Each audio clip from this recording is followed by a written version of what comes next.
Lahat ng aspeto ng ating buhay ay walang madali. Talaga namang lahat ay ating pinaghihirapan. Lahat tayo nagnanais na maging matagumpay. Mga pangarap ay hangad natin na magkatotoo. Laging tandaan, hindi malayong masungkit ang iyong minimithi kung ikaw ay tunay na nagsusumikap.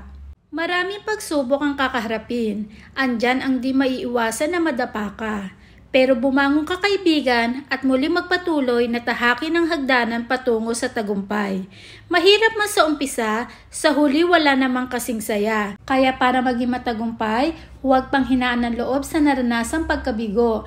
Bagkus magpatuloy lumaban sa hamon ng buhay. Samahan ng sikap, tiyaga at higit sa lahat ng panalangin. Mga igan, kaya natin to at laban lang.